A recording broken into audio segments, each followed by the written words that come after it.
Welcome to the the-fwot-show on the Coil Entertainment Network. I'm Rob Steele. That's Jesus Jones in the background. And this week, I am not going to talk about the cop who wandered into someone's apartment, blew them away, and is apparently going to get off with a slap on the wrist. If you can't tell, that's f***ed up. There's little hope for you. Seriously. Now, what did they find out about the guy whose apartment she walked into? Oh, he had marijuana in his apartment. Yeah, he was also in his living room minding his own damn business. Now, the family lawyer for the guy says, oh, they should fire the cop. Fire the cop? What do you mean fire the cop? Arrest the f***er. I mean, seriously, what are... Oh, wait. So, I am talking about it, aren't I? Yeah, let's fix that. I'm also not going to talk about Trump's congratulatory tweet to FEMA on Saturday because FEMA doesn't respond until after the storm has gone through, and on Saturday, it hadn't, which just proves that our president is still a complete blithering idiot. I'm talking about it again, aren't I? All right. Lighter news. Let's do something lighter. No, Bic is not involved. It has to do with Microsoft. Yeah, because that's lighter news.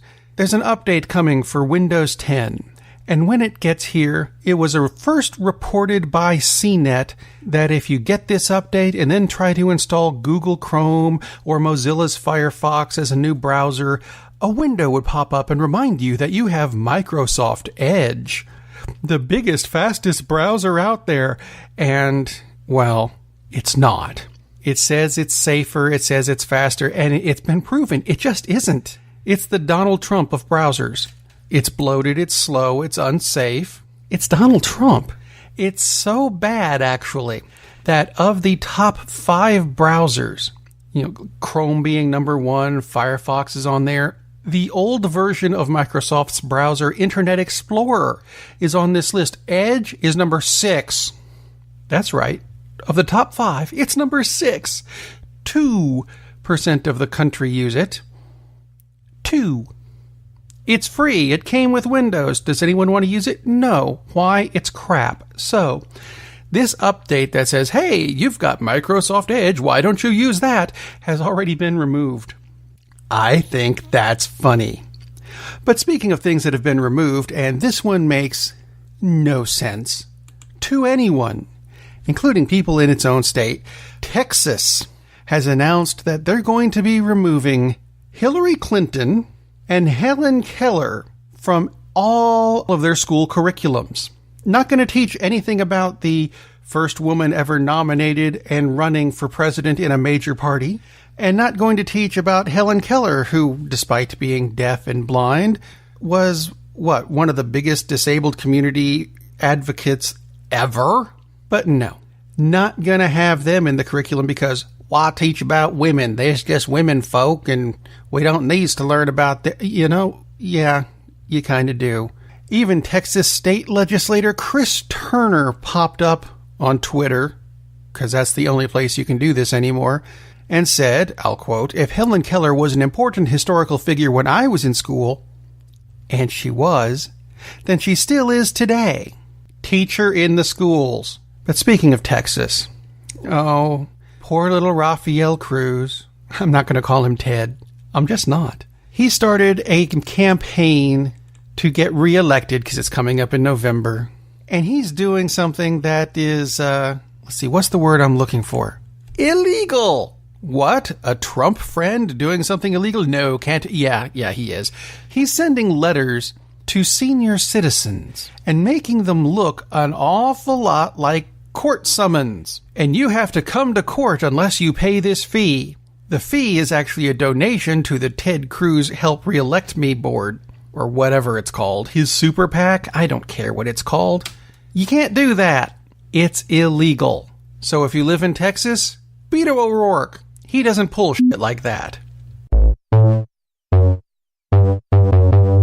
Personal note, my wife spent the weekend binge watching So You Think You Can Dance. Now the answer to the question is yes, they do. They think they can dance. I don't think they can dance, but they dance anyway.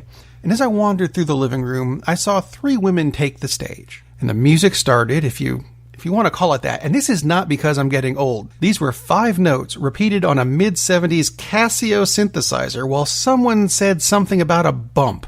Really? All right. I Guess it could be musical. Anyway, the three women were dressed like extras from the last Tron movie. And then behind them, some strobe lights started up.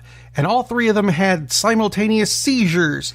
And the judges loved it. Personally, I'm just hoping they got the medical attention they obviously needed. And maybe someday we can have universal health care so programs like So You Think You Can Dance can get the help it so desperately needs.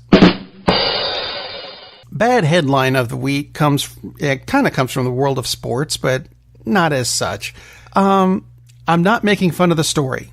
The story is absolutely horrible. But tell me what you think about this headline.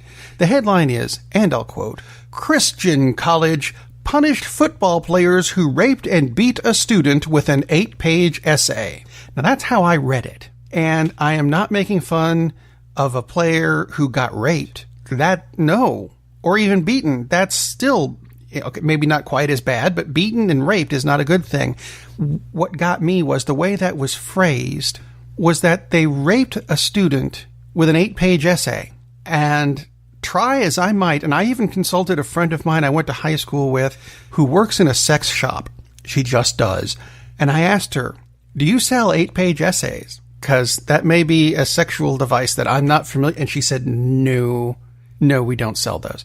It turns out they were punishing the students by making them write an 8-page essay. Yeah. No. You punish them by calling the police and sending them to jail. That's what you do when you find out somebody raped somebody else. It's just the way it works. Not writing an essay. That punishment is just not appropriate. And speaking of punishments that are not appropriate, and this still goes with football, although what happened nowhere near as bad as beating and raping a student. David-Onyemata, and if I'm mispronouncing it, tough, is a linebacker for the Saints. And he was fined for leading with his helmet on a tackle twice against Tampa Bay. Now this is apparently a penalty thing. I don't understand this in the slightest because I still do not understand how you're supposed to lunge at somebody and tackle them without your head going first. That's the way the body's made. Anyway, they fined him twice, which turns out, and this is a rarity, the combined fine is more than his paycheck. So of course he's appealing it.